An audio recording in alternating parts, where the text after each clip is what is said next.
guys, welcome back to my channel. I hope you've had a great week, and in today's video I'm going to be doing another Sanremo catch up for this year's contest that happened back in February, and it's highly requested once again. It's Irama with Ovunque, Sarai. I hope I pronounced that correctly. It sounds like a really interesting title. I think it means wherever you will be. So let's see what this is all about. And of course, let me know down below in the comments what you think, and consider subscribing to my channel if you haven't already. And please also request any further songs you'd like me to listen to over the next few weeks. I think it would be interesting just to discover new music. So without further ado, let's get straight into this. Ooh. Se sarai vento canterà, se sarai acqua brillerai, se sarai ciò che sarò, e se sarai tempo ti aspetterò. Wow, this vocal is just right in the middle of everything. It's so prominent and lovely to hear. Se sarai luna ti vedrò, e se sarai qui non lo saprò, ma se sei tu lo sentirò. I like the piano so far. Ovunque sarai, ovunque sarò, in ogni gesto io ti cercherò. This has got something really kind of intense about the melody line, I think. And the visuals are very intense as well.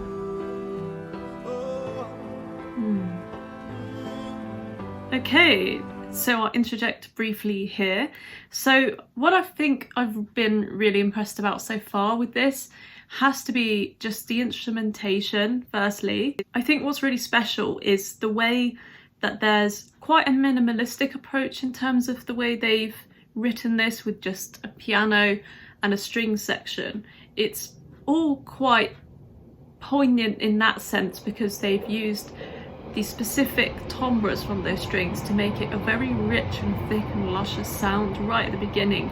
And then when his voice came in, it was almost secondary to those instruments, but it was also like he was a cello. It sounds a bit weird, but his voice, the timbre and the resonance of it, was almost like a replacement of a cello in that string section that they had opened with. So I thought that was a really interesting kind of soundscape that they created. I think it really complements his voice just as much as his voice complements those strings. And then you've got this sort of basic piano backing, but really kind of delicately written. Some really nice chords in there just to create more suspense as well. They've been using primary chords, but then using some inversions in there too, and then some minor inversions, which is really nice because, like I said, it creates suspense, and it just kind of delicately provides a bit more detail in the backing tracks. So yeah, this is really nice so far, and there's a very strong melody line in that chorus. It's very intense. So let's keep going and let's see what happens next.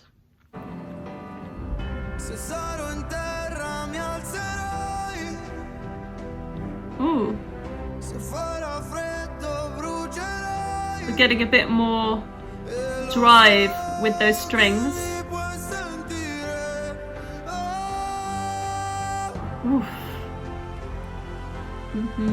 Building a bit now.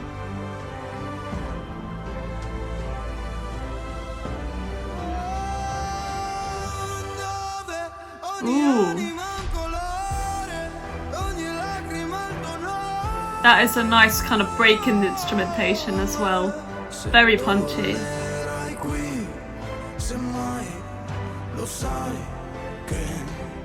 Is he sleepwalking or dreaming? I love that percussion as well. No use of a snare, just the bass drums and darker sounds, which is really nice to complement everything going on. Ooh. That is a striking visual. Very Guy Fawkes. Oh, these strings are so beautiful. Oh, what was that?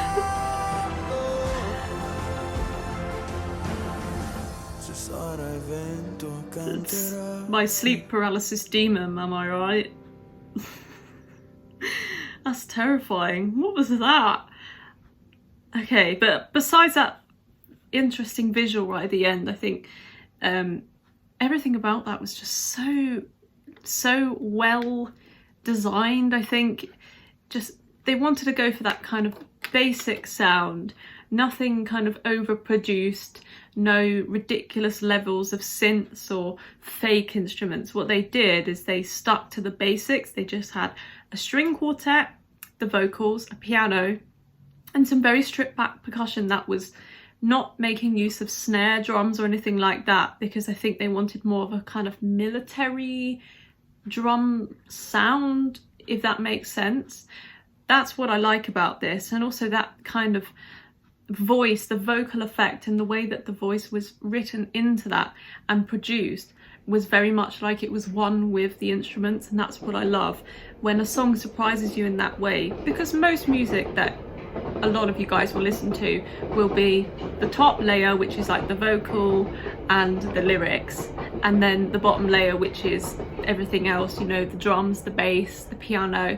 But with this, it felt like it was just all one layer, and it was all kind of seamlessly blending in with each other, which is really nice. It's such a kind of unique way of writing a song and producing it, so that has really impressed me. I think it's just so dramatic, but not in a kind of cringe way. I think there was kind of visual elements in there which completely married so well with the sound of it, and I imagine the lyrics too, even though I don't understand what the lyrics mean, but I will be looking that up in due course.